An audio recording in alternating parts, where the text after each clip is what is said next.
All local, all morning. This is Fox 61, Connecticut's news station. If my tire ever blew out from 395 until the exit that I get off of, I mean, I could have died. First at 6, a disturbing discovery for one woman after she found a spike in one of her tires. You're going to hear more from her and from police in just a few moments. Really scary stuff there. Be careful. Yeah. Good morning. Thanks so much for starting your day off with us here at Fox 61 and Fox 61 Plus. I'm Erica Arias. And I'm Tim Lammers. Good morning to you. Let's get you the forecast so you can plan your day. Right over to meteorologist Rachel Piscatelli. Good morning. Hey, good morning. Hi, Rach. Overall, it's a cold start, but the wind has backed off, so that's quite nice. We have that working in our favor this morning. Over the course of the day today, expect increasing clouds, so we'll start with some sunshine once that sun comes up in just around 40 minutes or so. Satellite and radar picture showing that we have some zooming out. You can see that snow is impacting and pushing out of portions of Tennessee into North Carolina as well as Virginia. There's a little bit of snow flakes on the way for later on today. Wind speeds right now 3 to about 10 miles per hour. Not all that bad. It's not taking a large chunk out of what our actual air temperature is, which is between about 8 and 18 degrees, but it's still chilly. Feeling like 3 degrees in Torrington when the wind blows. It feels like 1 in Waterbury, and it feels like 4 degrees in southeastern Connecticut. So sunny skies to start, increasing clouds later on. And if you are along the shoreline, you may see some mood flakes later on today too. Not going to amount to much. Temperatures up around 30 degrees later on as well. So we are just shy of that freezing point again today. 29 in Naugatuck, 31 degrees in Hartford, and into the upper 20s towards Mansfield. Then throughout the day tomorrow, sunshine returns. The wind also returns though, so it will be quite windy to start. And then by our weekend, we begin to thaw things out. Temperatures in the upper 30s for Saturday, 40s for Sunday. We'll have more details on that coming up in just a bit. As we check in with the roadways this morning here at 6:02, there's really not much to get to out on the roadways. Things are overall quiet on 95 as well as 91 this morning. So a live look outside over in New Haven this morning on 95. Both directions are running smoothly with light volume. And then also looking at your drive times along 95. New Haven to Bridgeport is around 29 minutes. New Haven to Old Saybrook is 26. Tim and Erica. Well, a Catholic priest in Hartford is on leave this morning after being accused of stealing money from his parish. Yeah, parishioners of Holy Trinity Church were shocked when the Archdiocese said their leader admitted to taking church funds. Fox 61's Kaylee Collins is live right outside Holy Trinity Church right now in Hartford, and she has more. Kaylee, good morning.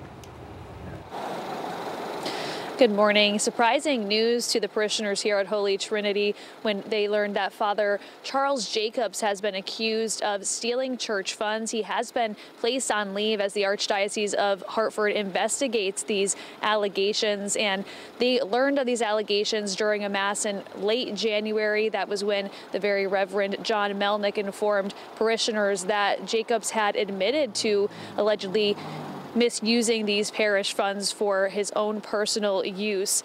And the news came as a major shock to these parishioners right after the announcement during Mass. One parishioner went up to the podium and said he refuses to believe the allegations. As you guys know, we know him. We know him as people. Would Father Jacobs ever do that? No, he would not. He would not do that. Like, look at the car he has. Look at all the stuff he has. He doesn't spend that money on himself. And if he was to, it'd be to the poor. Now, in a statement to Fox 61, the Archdiocese of Hartford spokesman David Elliott said, quote, "The Archdiocese of Hartford is allowing its internal investigation of Father Jacobs to run its course, and during this time, we will not comment on the specifics of the investigation.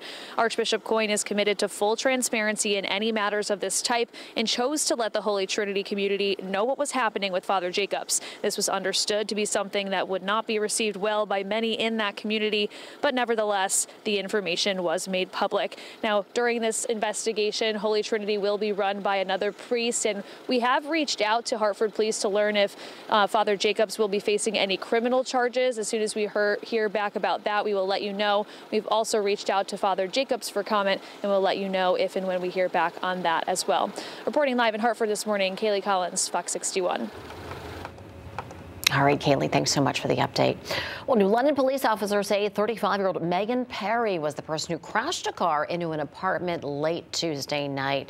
There's the video there. Officers say after the crash, she took off. She left the scene and she went into a stranger's home across the street. She was arrested shortly after and taken to the hospital. Perry faces several charges, including DUI, evading responsibility, and burglary. All three families who lived inside the apartment building are without a home this morning. Thankfully, though, no one was hurt. Fox 61's Jamel Johnson spoke with neighbors just hours after the crash about how they're doing. It was a crash that woke up many people in this New London neighborhood. Now people who live here like Lynn Brown are asking what happened. The boom itself sounded like a large gunshot at first. You hear a lady scream in the parking lot. And maybe about 3 minutes later, you hear the first police car coming.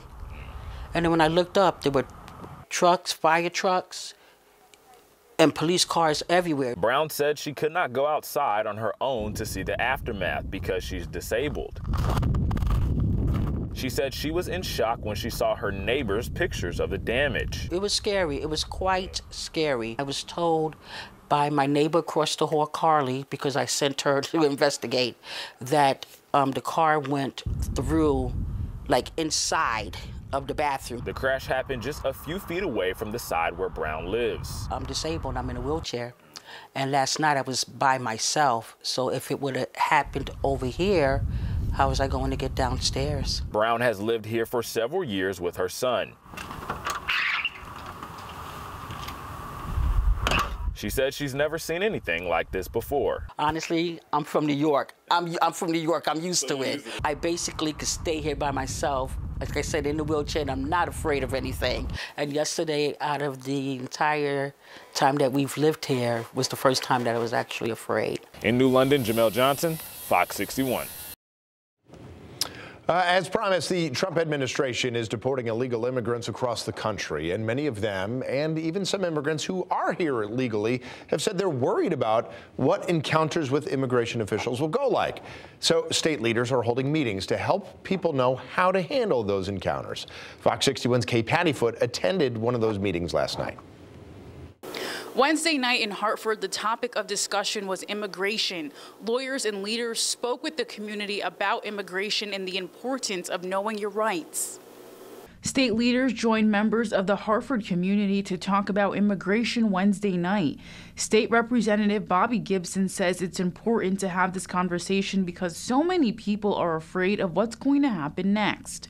Other state leaders like Lieutenant Governor Susan Bysowitz spoke at Wednesday's forum saying it's important everyone knows their rights. Our community is hurting right now. There's a lot of uncertainty, there's a lot of fear, and we need to have an event like this so we can come together and take care of ourselves. You have the right to remain silent and do not have to discuss your immigration or citizenship status with police, immigration agents, or other officials.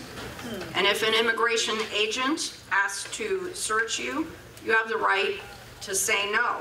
Lieutenant Governor Susan Bysowicz said her office has been getting a lot of calls about immigration concerns, specifically within Hartford Public Schools. She told people Wednesday not to worry because the state's education commissioner has a policy in place that protects children. In Hartford, Kay Pattyfoot, Fox 61. 6:08 now and happening today, lawmakers are going to vote on the renomination of the head of the Public Utilities Regulatory Authority. Of course, we're talking about PURA. A public hearing is set to happen at 11 o'clock this morning for Chairman Marissa Gellett. Now, she has received criticism from local utilities and Republicans. Back in January, Governor Ned Lamont nominated Gellett to serve a second term, but this process hit a few snags. Last month, Eversource and United Illuminating, the state's largest utility companies, filed a lawsuit against PURA and Gellett, and they accuse her of abusing her authority. Firefighters in Shelton had to rescue a woman who was trapped inside a car after a two-car crash last night. You can see just how violent it was. It happened on Huntington Street just before 10 p.m. Firefighters said it took them only about 5 minutes to get her out. Now, she was a passenger in one of the cars, and firefighters said Both she and the car's driver had to be taken to hospitals for injuries, and we're still working to find out how bad those injuries are. They did say the other driver in the other car was not hurt. Michelle Draconis appeared in a Stanford courtroom yesterday. A judge pushed back her second trial in connection to her contempt of court charge. Now, that's because Draconis hired a new lawyer. Draconis and her new attorney are expected in court in April to finalize a date. She's currently serving a 14.5-year prison sentence for her conviction on charges related to the disappearance and presumed death of Jennifer Dulos. Draconis is accused of displaying a court-sealed child custody document on her laptop during that trial. And breaking overnight, Hamas has returned the bodies of 4 Israeli hostages who the group took during the October 7th attack on Israel. Among those returned included Shiri Bibas and her 2 children, Ariel and Kafir, who was just 9 months old at the time and was the youngest hostage. Hamas claims that they were killed in Israeli airstrikes. Well, every person who was on that Delta flight that flipped over while landing in Toronto will be offered thousands of dollars.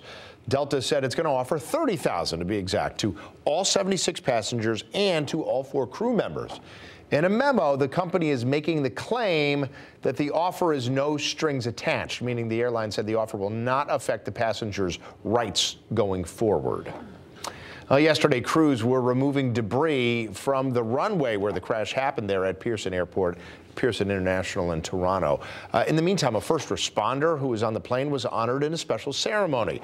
Authorities say Peter Carlson is a paramedic who was hurt in the crash, but still managed to help others who were hurt and to get them out of the plane. I was able to kind of see the objective nature, I guess, of the challenge in front of us, which again was to get away from threat, and threat at that point was the smell of jet fuel and the seeing jet fuel come down the window and just being trapped in a aircraft with a whole bunch of strangers that really came together, banded together, worked together. Carlson said he did have a cut on his head. He also had bruises to his ribs and legs.